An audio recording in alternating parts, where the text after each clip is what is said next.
जैसे आप बताते हो भाई कि 2-6 मंथ्स के बाद सब साफ होने के बाद अब चाहे जितनी भी चाहो फोटोज रख सकते हो। अगर तुमने एग्जाम्पल के तौर पे तुमने घर से सब कुछ साफ कर दिया, जाप लगने लग गया, तरंग दिख रही है, 2-3 लोग दर्शन हो गए, देवता दिखने लग गए, किसी भी चीज़ पे ध्यान लगाते तो उसके चक्र उसकी तरंग एसोसिएट कर लेते हो, बिंदास 10 लाके रख दो। अब हो गया क्या ना, तुम कभी कुछ ऊपर नीचे हुआ, अब एग्जाम्पल इसमें भी वही बात है ना, डराने वाली चीज़ आ जाएगी, इसको पता है तो नया नया है, दो घर पे चमत्कार थोड़ा थोड़ा नुकसान करवाएगी, मंदिर में देखोगे काली परछाई दिखेगी।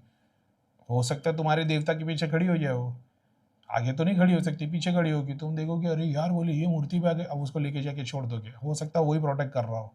समझ रहे हो, उस दिन नवग्रह के हिसाब से, दिन के हिसाब से वो दिन उस दिन भारी ना हो, शक्ति आ गई हो, तो शक्ति के तो नेगेटिव चीज़ें भी बहुत खिलवाड़ होते हैं। लेकिन फिर तुमको मूलाधार पे लेके आ गई, डर लेके आ गई, डर के थ्रू मुझसे डर गए, तुमने मूर्ति को निकाल के बाहर फेंक दिया, क्या रे ये तो किसी का रुद्राक्ष था, वो हो गया।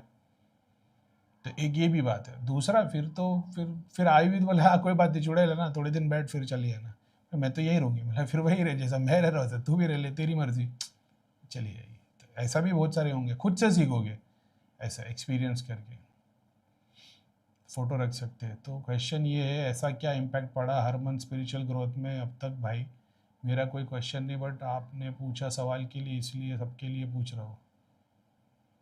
Thank you so much for everything, I trust 100%, did surrender 100%। ठीक है, तो तुम्हारा पूछने का मतलब ये है कि ऐसा क्या इम्पैक्ट पड़ा हर मंथ स्पिरिचुअल ग्रोथ में, कि जो 6 महीने तक तुम कर रहे हो 6 महीने के बाद लेके आ सकते हो। तो उसका आंसर मैंने पहले ही दे दिया कि तुम चीज़ें देखना शुरू कर देते हो, एक्सपीरियंस करना शुरू कर देते हो, फिर तुम मज़े लेना शुरू कर देते हो शक्ति से, और फिर उसकी तुमको कॉन्शियस नॉलेज ऐसी हो जाती है कि तुम्हारे कुछ कुछ नुकसान भी होंगे ना तो लोग डर जाते हैं, अरे ये कैसे हो गया, 2 एक्सीडेंट हो गए, गाड़ी के 3 एक्सीडेंट हो गए।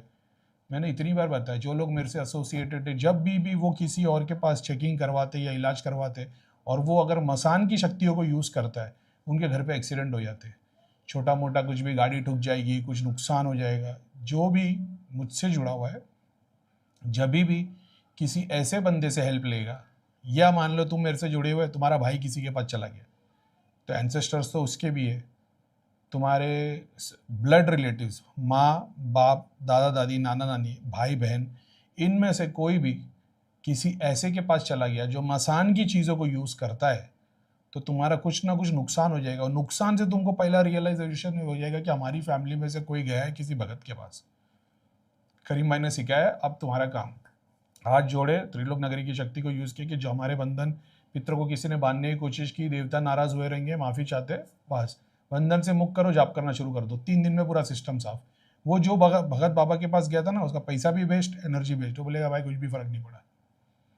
समझ रहे हो, इस तरीके से काम करना सीखा है। ये नहीं कि हमारे पास आओ हमसे क्रिया कराओ, ये है वो काम।